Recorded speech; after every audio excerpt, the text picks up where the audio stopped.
وبركاته. إن الحمد لله نحمده ونستعينه ونستغفره ونعوذ بالله من شرور أنفسنا ومن سيئات أعمالنا. من يهده الله فلا مضل له ومن يضلل فلا هادي له. وأشهد أن لا إله إلا الله وحده لا شريك له. وأشهد أن محمدا عبده ورسوله. اللهم صل وسلم وبارك على نبينا محمد وعلى آله وأصحابه ومن تبعهم بإحسان إلى يوم الدين. أما بعد. Ma'asyiral muslimin rahimani wa rahimakumullah. Segala puji bagi Allah tabaraka wa taala yang telah mempertemukan kita di pagi hari ini dalam rangka menuntut ilmu agama di sela-sela ibadah puasa kita, yang tentu saja menuntut ilmu agama di salah satu dari rumah-rumah Allah Subhanahu wa taala termasuk di antara amalan yang besar pahalanya di sisi Allah Subhanahu wa taala. Bukankah Rasulullah sallallahu alaihi wasallam bersabda, "Majtama'a qaumun fi baitin min buyutillah yatluna kitaballah wa yatadarasunahu bainahum illa nazalat alaihimus sakinah wa ghasyiyatuhumur rahmah wa haffathumul malaikah wa dzakarahumullahu fi man indah."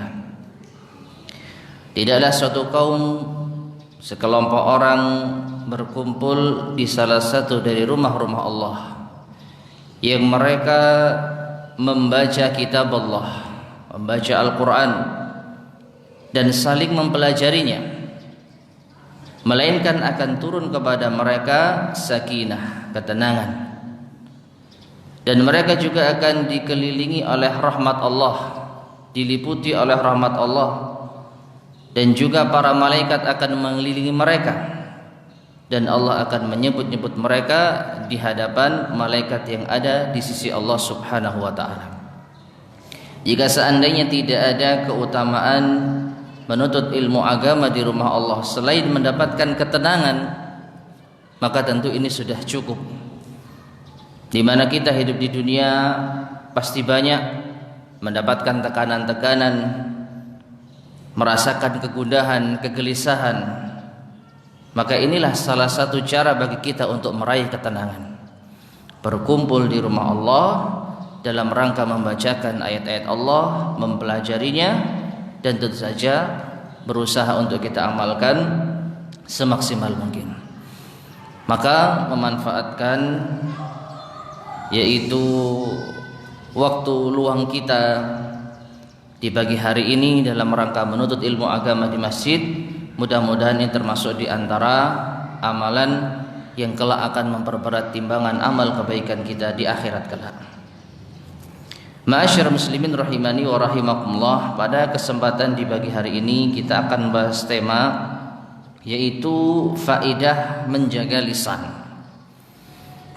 Ya, faidah menjaga lisan.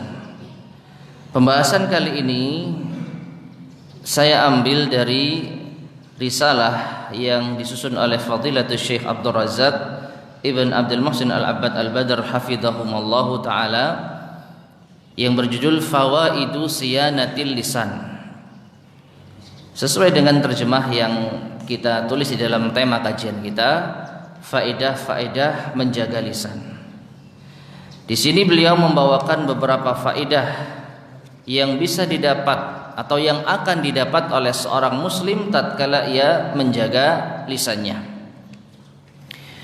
Dan materi ini ma'asyar muslimin rahimani wa rahimakumullah termasuk di antara perkara yang sangat penting, terutama ini berkaitan dengan ibadah puasa kita. Bukankah di antara adab berpuasa adalah seseorang tidak melakukan perbuatan-perbuatan yang tidak ada manfaatnya. perbuatan-perbuatan yang sia-sia. Rasulullah sallallahu alaihi wasallam bersabda dalam hadis riwayat Ibnu Majah, "Rubba sha'imin laisa lahu min siyamihi illa al-ju'." Betapa banyak orang yang berpuasa namun tidak mendapatkan apa di dalam puasanya kecuali hanya lapar, menahan lapar. Ya, betapa banyak orang yang berpuasa namun tidak mendapatkan apa-apa dari puasanya melainkan lapar saja.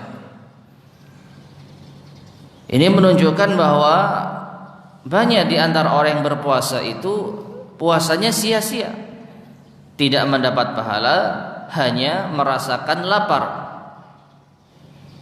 Dan di antara penyebabnya tentu saja adalah perbuatan sia-sia, di antaranya apa yang diucapkan oleh lisan-lisan kita. Rasulullah sallallahu alaihi wasallam bersabda, "Man lam yada' qaula zur wal 'amala bih, falaysa lillahi hajatun fi an yada'a ta'amahu wa syarabahu." Seakan-akan hadis ini menjelaskan hadis sebelumnya. Ya. Kata Nabi sallallahu alaihi wasallam, barang siapa yang tidak mengucapkan qaula zur, ucapan keji, wal 'amala bih, dan melakukan amalan-amalan keji, maka Allah tidak butuh tatkala ia meninggalkan makan dan minumnya. Artinya Allah tidak butuh puasanya. Jadi seakan-akan hadis ini menjelaskan hadis sebelumnya. Betapa banyak orang yang puasa tapi hanya dapat laparnya saja, tidak dapat pahala. Bisa jadi ini penyebabnya karena melakukan tindakan-tindakan keji dan mengucapkan perkataan-perkataan keji. Padahal ma'asyar muslimin rahimani wa rahimakumullah, bisa berbicara ini termasuk di antara nikmat yang besar. Tidak semua orang mendapatkan kenikmatan ini. Betapa banyak orang yang tidak bisa berbicara dan kita sangat prihatin terhadapnya. Dan segala nikmat ini tentu datangnya dari Allah Subhanahu wa taala. Allah Subhanahu wa taala berfirman, "Wa in ta'uddu ni'matallahi la tuhsuha." Dan jika sekiranya kalian mencoba untuk menghitung nikmat Allah, niscaya tidak akan mampu kalian menghitungnya. Ya, di antara nikmat Allah tentu saja adalah lisan. Kita mampu berbicara sehingga kita bisa menyampaikan apa yang kita inginkan, apa yang kita harapkan. Seandainya orang tidak bisa berbicara, tatkala ia menginginkan sesuatu, ia akan sulit untuk menyampaikannya, meskipun ada bahasa isyarat. Ya, wa ma bikum min ni'matin faminallah. Allah juga berfirman, dan tidaklah nikmat yang ada pada kalian melainkan itu datangnya dari Allah Subhanahu wa taala. Ini perlu kita sadari. Memiliki lisan, bisa berbicara, sebenarnya ini adalah nikmat yang sangat besar dari Allah Subhanahu wa taala. Namun kebanyakan manusia terhadap nikmat yang satu ini lalai. Ditambah lagi ini bisa merusak ibadah puasa seseorang, sehingga tidak mendapatkan apa-apa dari puasanya melainkan lapar saja. Di dalam lisan ini Allah Subhanahu wa taala menyebutkan di dalam firman-Nya, yaitu dalam surat Al-Balad, "Alam naj'al lahu 'ainain wa lisanan wa syafatain." Tidakkah kami jadikan bagi manusia itu dua mata, satu lisan dan dua bibir? Ya, kita tahu bahwasanya semua apa yang kita miliki ini datangnya dari Allah Subhanahu wa taala.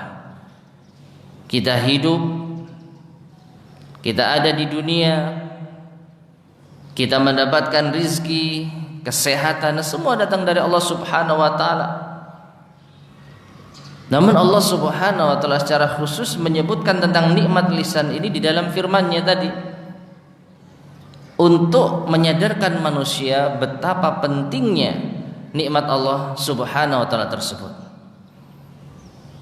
Wajah kita menjadi indah dengan adanya dua mata, ditambah lagi satu lisan dan dua bibir,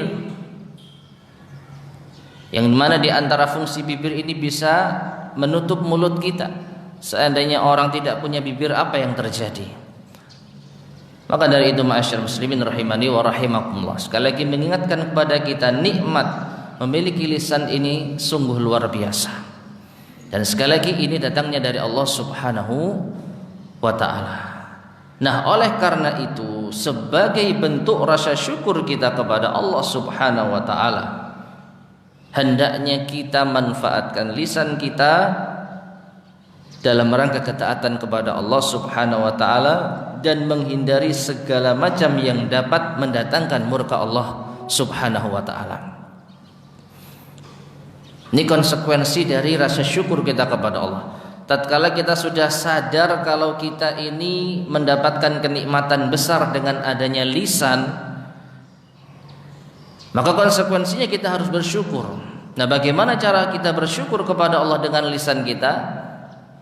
Itu dengan cara memanfaatkannya dalam rangka ketaatan kepada Allah dan menghindari segala macam yang mendatangkan murka Allah Subhanahu wa taala.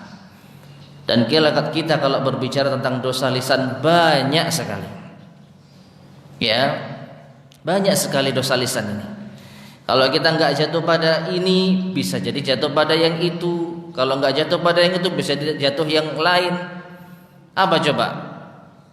Dosa lisan. Dusta, ya, dusta. Ini diantaranya.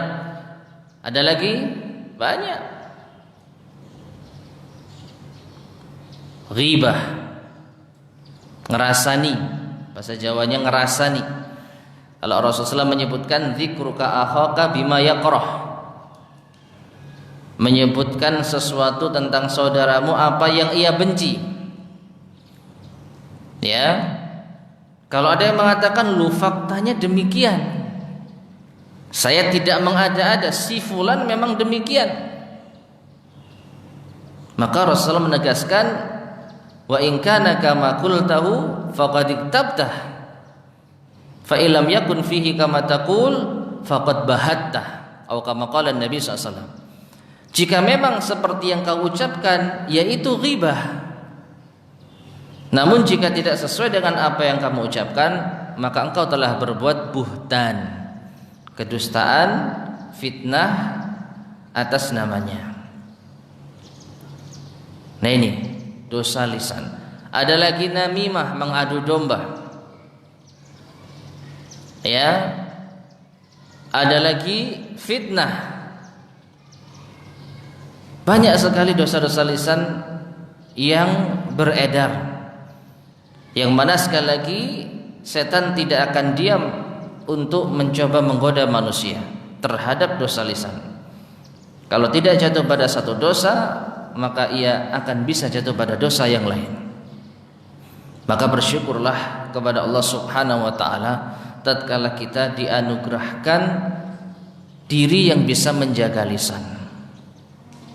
Khususnya sekali lagi ini momen yang pas di bulan Ramadan, di bulan puasa, sebagaimana kita menahan diri dari pembatal-pembatal puasa sanggup, maka kita harus berusaha untuk menjaga lisan kita, menahan diri dari mengatakan atau mengucapkan perbuatan-perbuatan yang dapat mendatangkan murka Allah Subhanahu wa taala. Nah, ma'asyiral muslimin rahimani wa rahimakumullah, maka pada kesempatan yang singkat ini kita akan yaitu menyebutkan di antara faedah-faedah menjaga lisan. Kalau seseorang bisa menahan lisannya, menjaga lisannya, ia akan mendapatkan banyak sekali faedah atau manfaat. Dan di sini Syekh Abdul Razak menyebutkan beberapa faedah. Langsung kita masuk pada faedah yang pertama. Beliau menyebutkan wa min fawaidi siyanatul lisan wa hifdhihi anna dzalika sababun li ghufranidz dzunub wa salahil a'mal. Dan di antara faedah menjaga lisan adalah hal itu merupakan sebab datangnya ampunan Allah atas dosa-dosa kita dan baiknya amalan-amalan kita. Ringkasnya, menjaga lisan ini merupakan sebab ampunan Allah dan sebab baiknya amalan-amalan kita. Kemudian beliau membawakan dalil atas hal ini di dalam surat Al-Ahzab ayat 70-71. Ayat 70 dan 71. Ayat yang sering kita baca, yang sering kita dengar tatkala khatib menyampaikan khutbahnya, tatkala seorang ustadz menyampaikan muqaddimah khutbatul hajatnya. Allah Subhanahu wa taala berfirman, "Ya ayyuhalladzina amanu taqullaha wa qulu qawlan sadida yuslih lakum a'malakum wa yaghfir lakum dhunubakum wa may yuti'illaha wa rasulahu faqad faza fawzan 'azima." Yang artinya, wahai orang-orang yang beriman, bertakwalah kalian kepada Allah dan ucapkanlah ucapan yang sadida.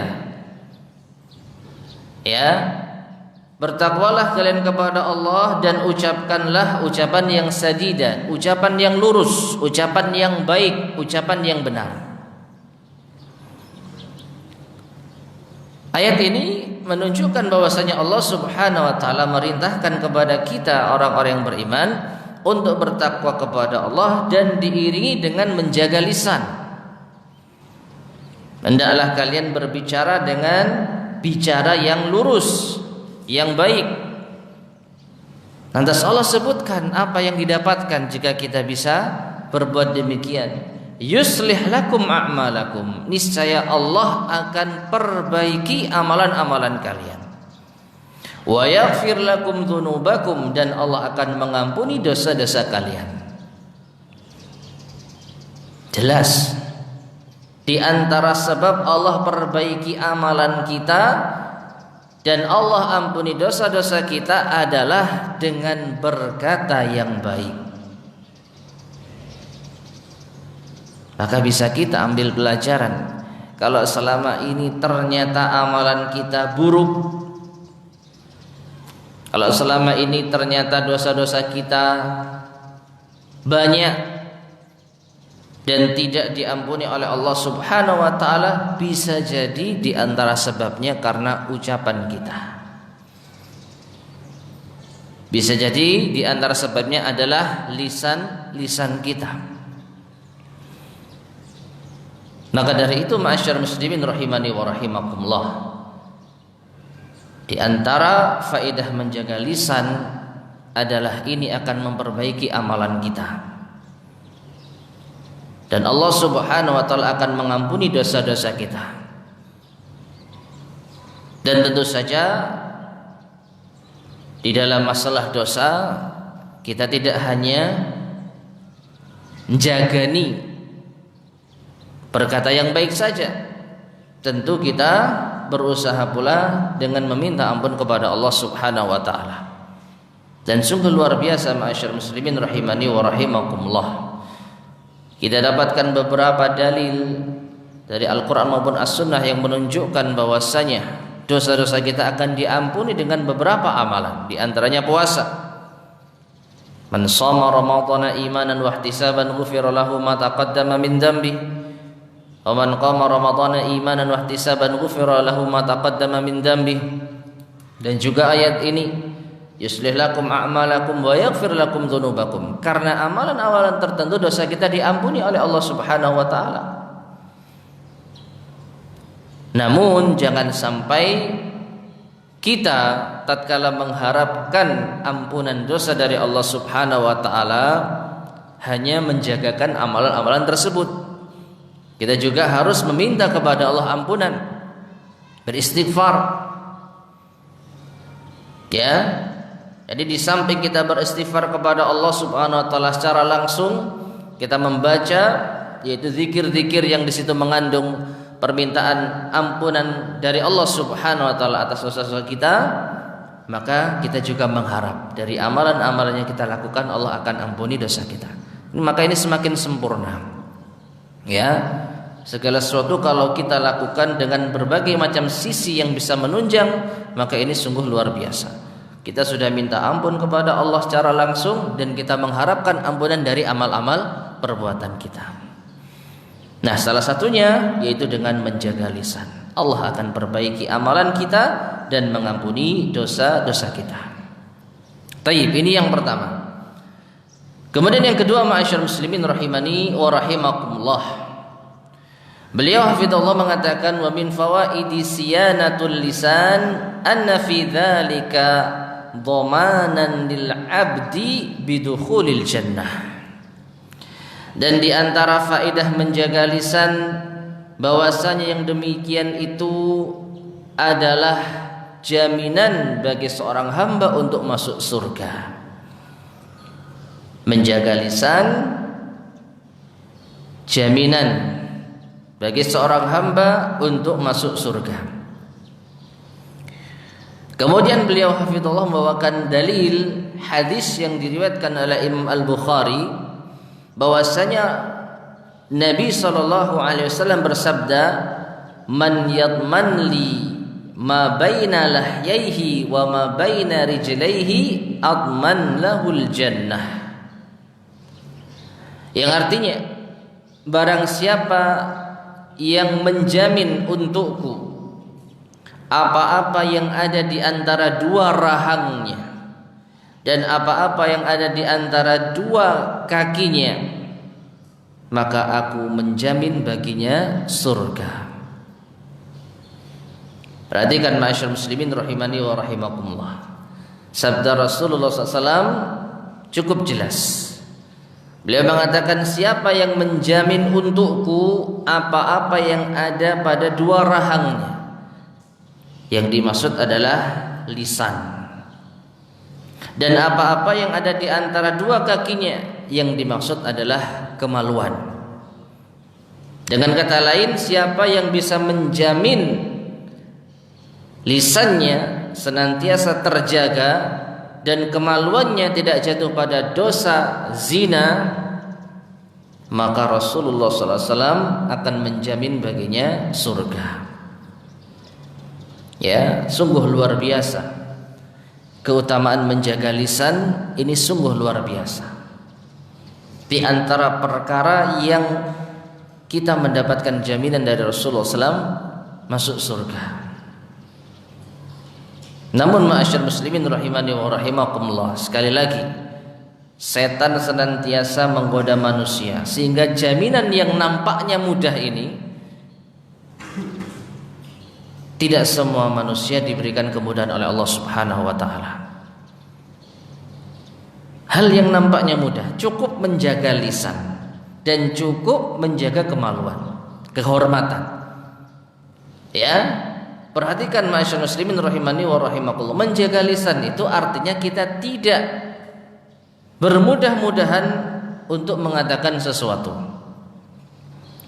Kita harus memikirkan terlebih dahulu apa yang akan keluar dari lisan kita, apa yang akan ditimbulkan dari lisan kita. Kalau itu diperkirakan akan mendatangkan kemurkaan Allah, maka tahan. Jadi cukup menahan. Sebenarnya kan mudah. Kita semua sekarang bisa diam. Dalam hal ini, bisa kita katakan, dalam hal ini kita semuanya sedang menjaga lisan. Tapi nanti kalau sudah di luar, apa yang terjadi kita nggak tahu. Ya, dalam suatu momen kita dimudahkan oleh Allah Subhanahu Wa Taala menjaga lisan. Dan mungkin ini termasuk di antara faedah kita duduk di majelis ilmu, nggak banyak bicara, diam, merenung, mengambil pelajaran, memikirkan. Lisan kita diam. Tapi kalau sudah keluar, ketemu kawannya, ketemu tetangganya, ini kalau di dunia nyata, belum di dunia maya. Jangan dikira lisan itu hanya kita berbicara di dunia nyata saja. Para ulama kita tatkala memahami firman Allah Subhanahu wa taala, "Ma yalfidhu min qaulin illa ladaihi raqibun atid." Tidaklah apa yang dilafadzkan dalam suatu ucapan melainkan ada raqib atid yang menyertainya. Mereka memahami ini juga berlaku bagi apa yang kita tulis. Ya, apa yang kita tulis. Apa yang kita tulis ini adalah cermin dari lisan kita. Nah, maka perhatikan ma'asyar muslimin rahimani wa rahimakumullah. Sekali lagi, di zaman modern ini lisan itu bukan hanya apa yang kita ucapkan di dunia nyata. Kalau di zaman dahulu jelas, ya, kita hanya bisa menyampaikan sesuatu dengan lisan, berbicara, atau mungkin dengan tulisan, tapi itu hanya terbatas. Tapi sekarang subhanallah, oleh karena itu khususnya tentang dosa dusta, hati-hati kita ya, hati-hati. Rasulullah SAW pernah diperlihatkan bagaimana keadaan manusia disiksa di akhirat. Banyak. Namun salah satu yang sangat mengerikan adalah beliau melihat ada seseorang yang berdiri, lalu di sampingnya ada seseorang yang membawa ganju. Apa ganju itu? Pengait yang terbuat dari besi. Lalu pengait ini digunakan untuk merobek wajah seseorang yang berdiri tadi. Dimulai dari mulutnya dirobek sampai ke tengkuknya, hidungnya sampai ke tengkuknya, matanya sampai ke tengkuknya sebelah kanan. Selesai rusak bagian kanan, sebelah kiri gantian. Sebelah kiri rusak, sebelah kanan pulih. Diulang lagi, sebelah kanan dirusak, sebelah kiri pulih, terus menerus sampai tiba datang hari kiamat. Di akhir hadis dijelaskan siapa orang ini. Beliau SAW menyebut, malaikat yang menyertai beliau menyebutkan, fa innahu ar-rajulu yaghdu min baitihi fayakdzibul kizbata tablughul afaq. Dia adalah orang yang di pagi hari keluar dari rumahnya lalu melakukan satu kedustaan yang menyebar sampai ke seluruh penjuru dunia. Subhanallah. Kalau kita bayangkan di zaman dahulu, berapa lama ucapan itu bisa menyebar ke seluruh dunia. Gak ada media sosial, benar-benar nyata. Orang keluar rumah lalu bincang-bincang dusta, lalu dustanya dinukil, dibawa dari desa ke desa, dari kota ke kota, dari dunia ke dunia. Butuh waktu yang cukup lama agar ucapan itu bisa menyebar ke seluruh penjuru dunia. Nah sekarang gak pakai lama, dan tidak perlu keluar rumah orang bisa menyebar kedustaan. Ya, dan tidak hanya pagi hari, sepanjang hari, dengan akses internet yang memadai, dengan modal berita-berita yang tidak jelas, dusta-dusta yang menyebar, kita ikut menyebarkannya. Maka subhanallah, lisan kita diam, tangan kita gerak, ya, dengan memencet tombol smartphone kita, tapi dosanya dianggap seperti dosa lisan kita. Makanya kan kita jumpai ada beberapa tipe manusia yang sebenarnya kalau tidak ada teknologi modern semacam media sosial zaman sekarang, mungkin dia nggak kena ancaman ini. Apa itu? Orang yang pendiam. Orang yang pendiam, tahu ya, kalau bicara, kalau mendekat, kalau berkumpul diam. Di zaman dahulu orang-orang yang pendiam itu benar-benar pendiam. Ya, kalau nggak diajak bicara nggak ngomong, kalau nggak dipancing nggak ngomong. Tapi di zaman sekarang subhanallah, orang bisa pendiam di dunia nyata, tapi di dunia maya kayak apa? Lebih dahsyat daripada burung yang berkicau. Setiap detik, setiap menit buat status.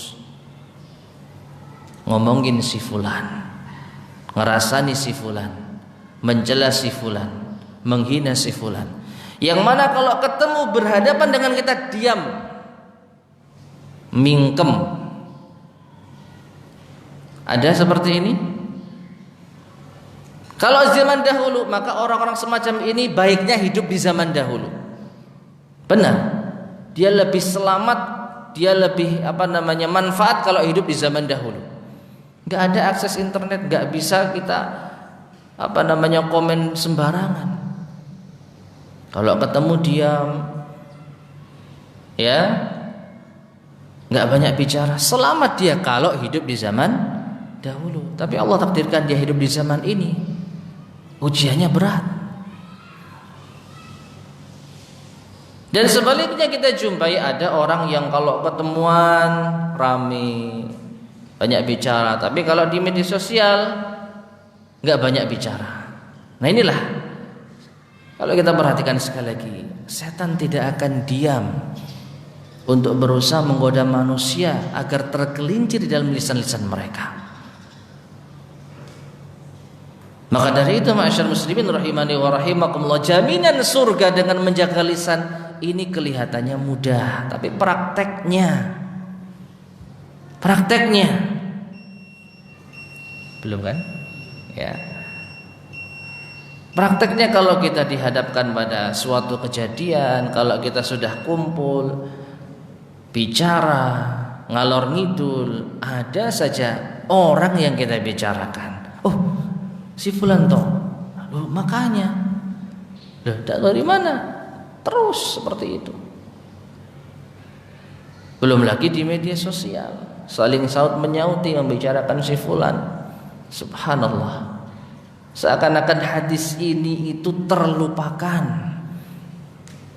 Padahal di sini jaminan dari Rasulullah SAW. Nah, beliau menyebutkan, menegaskan ad-dhaminu Rasulullah SAW. Yang menjamin siapa? Dalam hadis ini Rasulullah.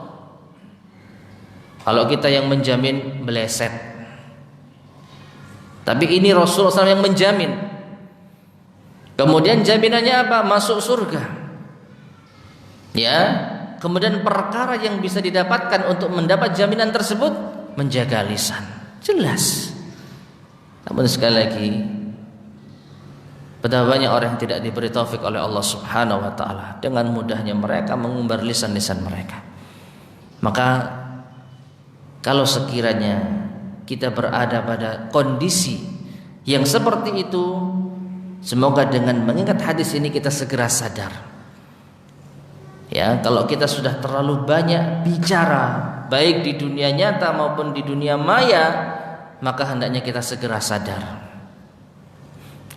Ya, banyak bicara ini nggak capek loh, nggak capek kita. Kita ngomong 1 jam cerita, apalagi nyeritani orang, subhanallah, nggak capek. Makanya sampai dikatakan al-lisanu yut'ib wala yat'ab. Ya, ibarah ini saya dengar dari Fadilatul Syekh Ali Al-Halabi rahimahullah ta'ala. Entah beliau mendapatkan dari mana. Al-lisanu yut'ib wala yat'ab. Lisan itu membuat capek, tapi dia sendiri nggak capek. Dengan lisan ada hati yang tersakiti, tapi lisannya sendiri sehat-sehat saja. Dengan lisan ada orang yang menjadi lelah karenanya, karena dituduh, akhirnya dia sibuk untuk mengklarifikasi, akhirnya dia yaitu berusaha sekuat tenaga untuk membersihkan nama baiknya, akhirnya dia keluar biaya untuk yaitu menjelaskan kepada manusia bahwa dia tidak seperti yang dituduhkan, gara-gara lisan. Lisannya sendiri tenang-tenang saja. Ya, bagaimana kisah tuduhan keji gembong munafikin kepada ibunda kita Aisyah radhiyallahu anha, gara-gara lisannya yang menuduh Aisyah berzina, maka seluruh kota Madinah gempar. Aisyah menangis.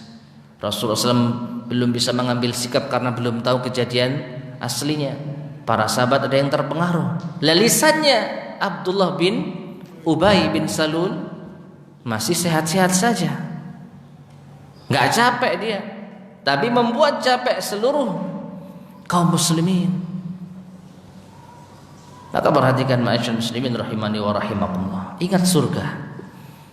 Kalau sekiranya kita sudah sadar di dalam lisan kita ini sudah banyak keluar dari yaitu jalur syariat atau hal-hal yang kita khawatirkan dapat menimbulkan mudarat, ingatkan atau ingatlah hadis ini. Ya, jaminan surga bagi orang yang menjaga lisannya. Taib. Kemudian ma'asyiral muslimin rahimani wa rahimakumullah, berikutnya yang ketiga, wa min fawaidi siyanatul lisan, dan di antara faidah menjaga lisan adalah an-najah. Lisan adalah sumber keselamatan. Menjaga lisan adalah sumber keselamatan. Najatul abdi fi dunyahu wa ukhrahu, yaitu keselamatan seorang hamba di dunia dan akhiratnya. Dalam hal ini beliau membawakan hadis yang diriwayatkan oleh Imam At-Tirmizi dari sahabat Uqbah ibnu Amir radhiyallahu anhu, qultu, aku berkata, ya Rasulullah, man najah, wahai Rasulullah, apakah keselamatan itu, atau bagaimana cara kita meraih keselamatan?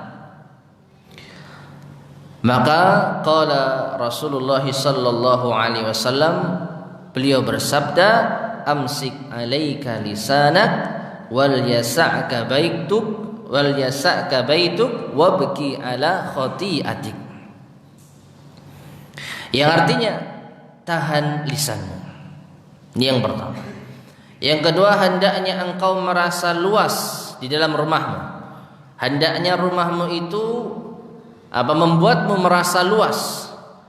Yang ketiga, wabki ala khati'atik, dan menangislah atas kesalahan. Ada 3 sumber keselamatan. Dan salah satunya Rasulullah SAW bersabda, amsik alaika lisanak, tahan lisan. Nah, ini menunjukkan ma'asyiral muslimin rahimani wa rahimakumullah, orang yang tidak menjaga lisannya maka banyak enggak selamatnya. Kalaupun dia selamat di dunia karena mungkin dia memiliki pengaruh, karena mungkin dia banyak yang mengcover atau membackingi sehingga dia bebas bicara apapun dan ucapannya menyebar dimanapun,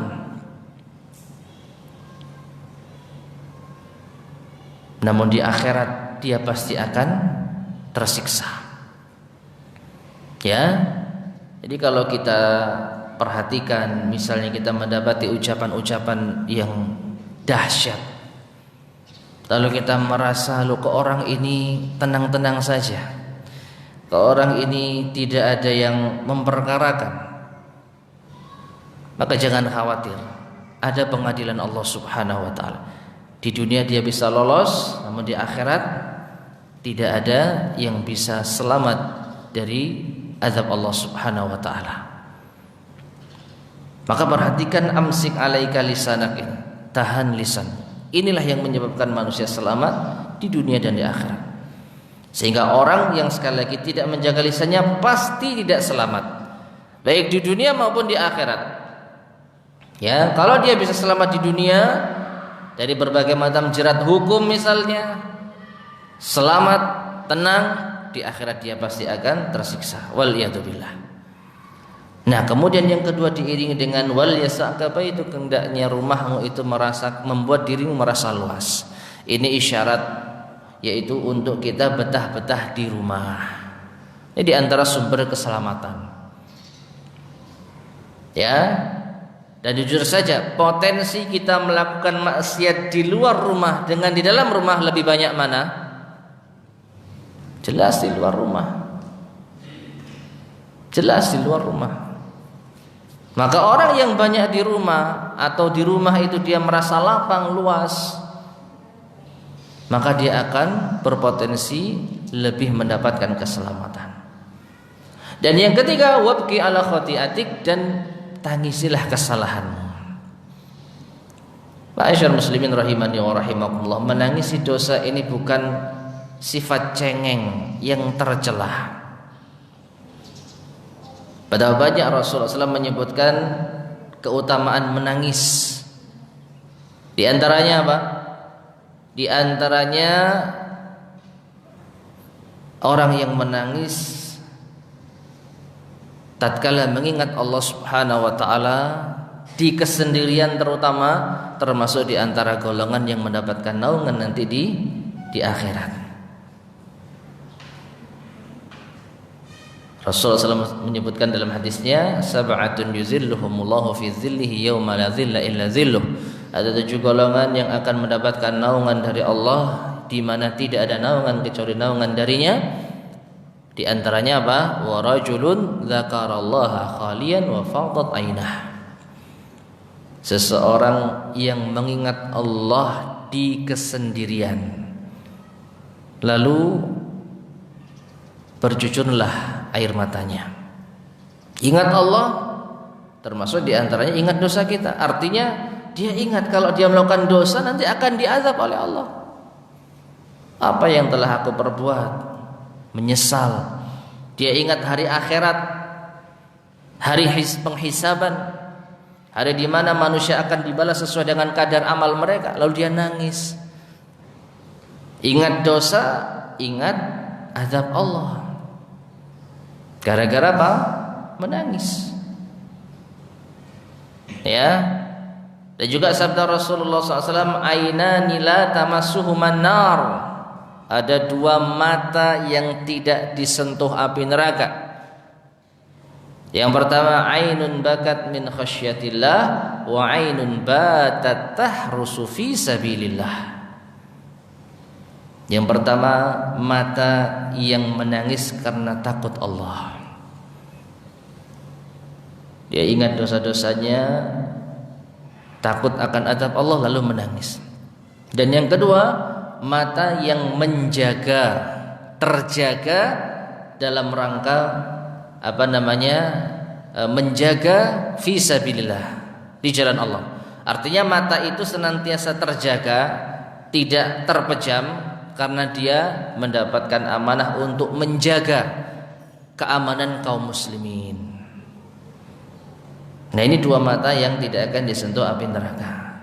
Dan salah satunya mata yang menangis karena takut kepada Allah Subhanahu wa taala. Maka benar, ma'asyiral muslimin rahimani wa rahimakumullah, di antara sebab datangnya keselamatan adalah 3 perkara ini: menjaga lisan, betah di rumah, dan menangisi kesalahan-kesalahan kita. Dan hadis yang terakhir pada faedah yang ketiga ini, Rasulullah SAW bersabda dalam hadis riwayat At-Tirmizi, man somata najah. Barang siapa yang diam, dia akan selamat. Barang siapa yang diam, dia akan selamat. Ma'asyiral muslimin rahimani wa rahimakumullah. Ini secara umum. Artinya tidak semua diam itu selamat. Ada kalanya diam itu justru mendatangkan madharat. Contoh, diam dari kemungkaran dalam kondisi kita mampu mengingkarinya dengan lisan. Perhatikan ya, diam dari kemungkaran, tapi kalau kita khawatir justru mendatangkan kemungkaran yang lebih besar, maka ini matlub syar'an. Berdasarkan hadis Rasulullah SAW, man ra'a minkum munkaran falyughayyirhu biyadihi, fa illam yastati' fa bilisani, fa illam yastati' fa biqalbihi, wa dzalika adhaful iman. Siapa yang melihat kemungkaran maka rubah dengan tangannya. Kalau enggak mampu dengan lisannya. Kalau enggak mampu dengan hatinya, dan itu selemah-lemah iman. Jadi ada kalanya diam dari kemungkaran karena khawatir menimbulkan mudarat yang lebih besar, ini dibenarkan. Namun kalau ternyata dia mampu mengingkari kemungkaran dengan lisan, tapi dia diam saja padahal tidak ada mendatangkan mudarat yang lebih besar, maka ini tercela. Ya. Sampai-sampai dalam masalah ini sering mungkin kita dengar ibarah dari para ulama kita, Man takallama bil batil syaitanun natik wa man sakata anil batil syaitanun ahras. Siapa yang bicara dengan kebatilan maka dia setan bicara, setan yang bisa bicara. Tapi siapa yang diam dari kebatilan maka dia setan bisu. Tapi ingat, ibarah ini jangan kita pakai sesuai hawa nafsu kita. Oh, dia diam saja. Kenapa dia enggak bicara dari kebatilan itu? Oh, dia setan bisu. Subhanallah. Justru kita yang akan menjadi setan bicara kalau kita mudah menuduh kawan kita setan bisu. Kenapa kamu enggak bicara? Ini kan hal yang jelas. Ini masalah manhaj dan lain sebagainya. Padahal mungkin kita tidak berbicara karena kita melihat maslahat dan madarat. Kita melihat apa nanti akan ditimbulkan kalau kita ikut bicara dalam permasalahan yang kita enggak tahu. Ya, lo kamu kan sudah tahu. Katakanlah sudah tahu, tapi apa manfaatnya kita bicara ini di hadapan umum, di media sosial misalnya?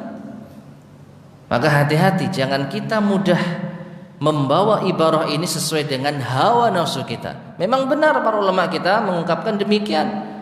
Secara kaidah jelas, orang yang bicara kebatilan dia setan yang bisa bicara.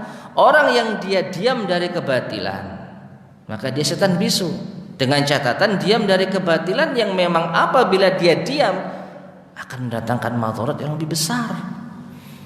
Tapi kalau dengan diamnya dia mempertimbangkan atau meminimalisir madarat, ya contohnya ada dua orang bertikai, ya, yang kita tidak tahu mana yang benar dan mana yang salah. Lalu kita ikut bicara pro kepada salah satunya dan kita nggak tahu urusannya. Lebih baik mana, diam atau bicara? Diam. Dua orang yang bertikai, dua-duanya masih hidup dan kita nggak tahu permasalahannya apa.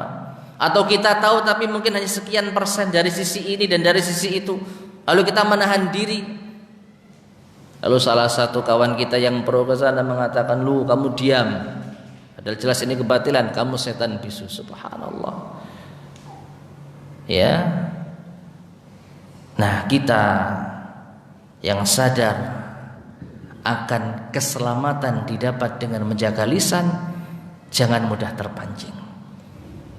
Dan jujur ma'asyiral muslimin rahimani wa rahimakumullah, saat ini kita tenang, diam, mendengar, menyimak. Sebagian mungkin ada yang ngantuk, mohon maaf. Ya, paling tidak lisan kita selamat. Tapi nanti kalau udah di luar, buka Facebook, klarifikasi, tuduhan, ikut komen, ya podo ae, Pak. Ya, maka dari itu saran saya, minimalisir hal-hal yang bisa memancing emosi kita. Kata Rasulullah, la tusahib illa mu'minan wa la ya'kulu ta'amaka illa taqi. Jangan berteman kecuali dengan seorang mukmin. Dan jangan makan makananmu kecuali orang yang bertakwa. Artinya, selektif di dalam memilih teman itu tuntutan di dalam syariat kita. Kalau kita berteman dengan si fulan, kok ternyata bikin sesek dada kita karena tulisan-tulisannya, karena apa yang dia ucapkan, lalu terpancing kita untuk ikut komen, ya lebih baik kita tinggalkan, lebih baik kita hindari. Kalau kita tidak bisa merubahnya, kita bisa memberi pengaruh positif, silakan sesuai dengan kemampuan. Tapi kalau nggak bisa, daripada kita makan hati, daripada kita tersiksa melihat ucapannya, putus pertemanan. Ini hal yang prinsip. Daripada kita terpancing, kita mudah untuk lepas kontrol, yang rugi kita. Lisannya nggak capek, kita yang capek. Ya, maka sebagaimana menjaga lisan ini sebab keselamatan, maka ini juga kita upayakan dengan hal-hal yang bisa mengantarkan kita untuk menjaga lisan dan meminimalisir hal-hal yang bisa menjerumuskan kita tidak menjaga lisan. Wallahu ta'ala alam. Sebenarnya masih ada beberapa faidah, namun insyaallah mungkin kita lanjutkan ya pada pertemuan berikutnya biidznillah subhanahu wa taala. Baik, ma'asyiral muslimin rahimani wa rahimakumullah, ini yang mungkin bisa kita sampaikan pada kesempatan di pagi hari ini. Mudah-mudahan bermanfaat. Kurang lebihnya saya mohon maaf. Kita akhiri, subhanakallahumma bihamdika asyhadu an la ilaha illa anta astaghfiruka wa atubu ilaik.